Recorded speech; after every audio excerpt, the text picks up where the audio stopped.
So we were walking through the botanical gardens, and I kid you not, we walk up on a whole section that's nothing but planter's warts. I thought they were a wart. They're plants. Planter's warts. No, wait. They're things on your feet, right? No. In 3 seconds, the floor is lava. 3, 2, 1. That was close. This typewriter is not very comfortable. Yeah. Well, I knocked over my chair, but my feet are not on the floor. It's going to be kind of hard to do the show today, don't you think? Oh, yeah? Yeah. You backing out of a challenge, Brandon? No, I'm not backing out of a challenge. I'm the Floor is Lava World Champion. Oh, dare to dream, my friend. Dare to dream. Okay. Let's go ahead and start the show before the floor turns back to lava again. Yes, please.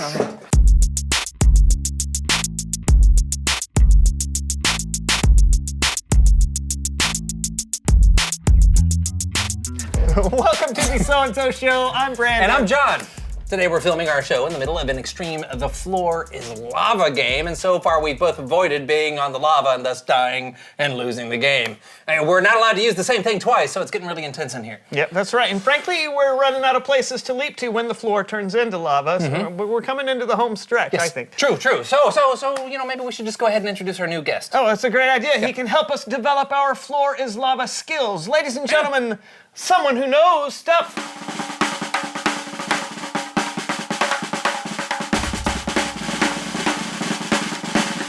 Welcome, sir. Who are you and what do you know? Hey, my name is Peter Parkour, and I'm a parkour expert.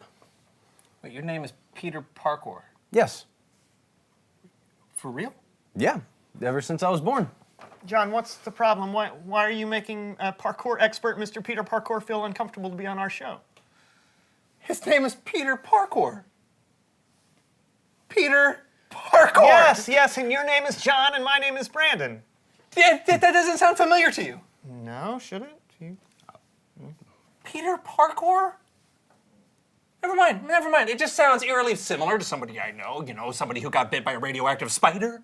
Stop talking nonsense. Mr. Peter Parkour, we are glad you're here. We were hoping that you could help us to rock this game of The Floor is Lava that we've been playing. Yeah, you are quite the powerhouse. Absolutely. And as everyone knows, with great power comes great responsibility. You know, parkour involves seeing one's environment in a new way and navigating around, across, through, over, and under its features. You have to trust your instincts. Oh, yeah, kind of like a spidey sense? Quit bringing up spiders. You know how I feel about them. His name is Peter Parkour. Attention. In 3 seconds, the floor will be lava. No, you're already on top of the 3, 2, 1. I knew it! Hot! Get on the bed cushion! Hot! You lose! I'm the Floor is Lava champion. Oh, well, technically. Well, he doesn't count. He only just joined the last round. Well, don't say bad things about our guest. He's right here. Well, I can't compete with somebody who's can hang from the rafters. That's true. It's okay, boys. I can train you. Oh. You don't get to be master of The Floor is Lava overnight. It takes endless training and practice. It takes an awareness of your surroundings. Yeah. You have to have confidence in your instinct and trust what you jumped onto. So it sounds to me like what you're saying is that it takes a lot of confidence for the sport of parkour and for the sport of The Floor is Lava. That's correct, Brandon. You have to have confidence. Actually, it's a good thing to have in life, not just when you're battling imaginary lava. Imaginary. You know the floor isn't really lava, right, John? Hey, it's Bible story time with Kellen.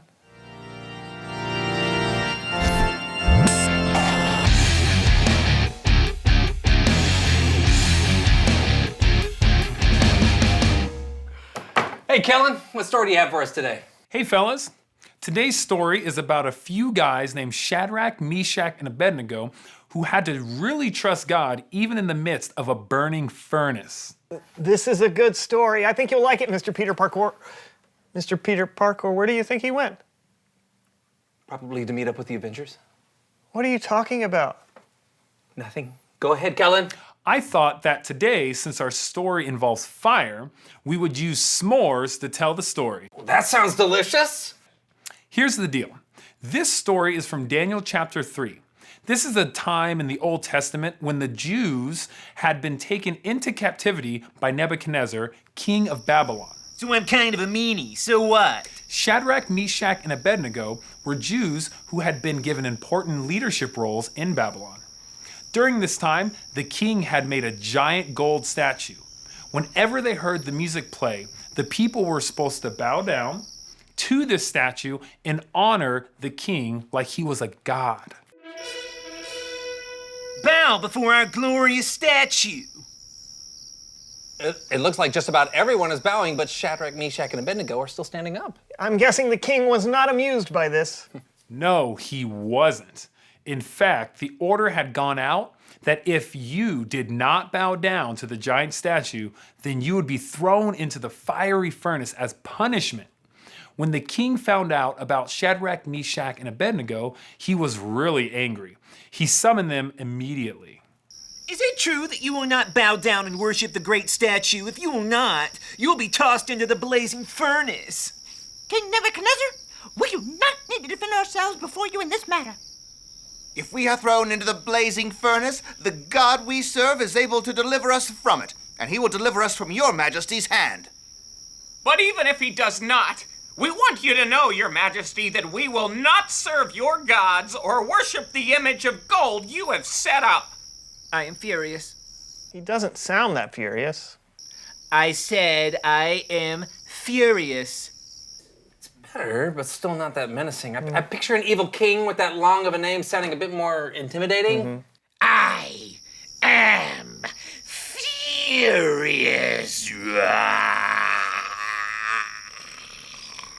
It's much better. Yeah, frankly, I'm a little scared right now. Well, Shadrach, Meshach, and Abednego didn't budge.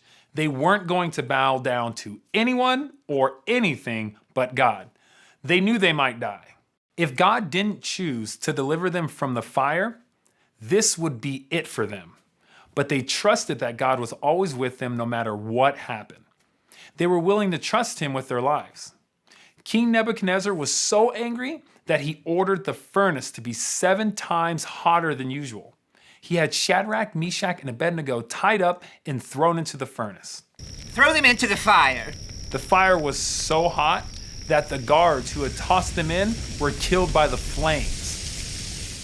Then King Nebuchadnezzar saw that there was a 4th person in the fire with him. I thought we put 3 people in there. It looks like there are 4 in there now. The 4th one looks like he is a son of the gods. Shadrach, Meshach, Abednego. Can you hear me? Come out of there. King Nebuchadnezzar was amazed. Although Shadrach, Meshach, and Abednego were in the fire, they were completely fine.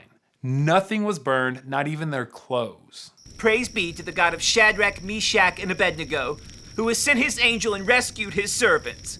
They trusted in him and defied the king's command and were willing to give up their lives rather than worship any god except their own God. He made a new decree. Anyone who said anything against Shadrach, Meshach, and Abednego or their God would be sentenced to death. He even gave them another promotion. The end. That's a really cool story about trusting God. Thanks, Kellen. No problem. Always happy to help. Bye, y'all. It takes a lot to trust God enough to get thrown into a blazing furnace. Yeah, it sure does. I mean, we get nervous enough playing The Floor is Lava in our studio. It makes me wonder what it really means to trust God. That sounds like a question of the day. Reveal the question! In 3 seconds, the floor is lava. 3, 2, 1. What does it mean to trust God? Hey! Oh, yeah, what are you doing up there? Just hanging out. Oh, okay, that's fair enough. So what does it mean to trust God? For me, it's like an extra boost of courage. I feel safe. Yeah, whenever I get scared, I just think to myself, don't worry, God's big. He's got this. Yeah. Hey, what about you? What does it mean to trust God? Talk it over with your friends, and we'll see you next time. In 3 seconds, the desk is lava. Whoa! 3, 2, 1. That's the So-and-So Show. You okay, John? No, I know what taffy feels like. Like Laffy Taffy? Are we still on No, I'm not laughing. Surely somebody must be. Oh, one.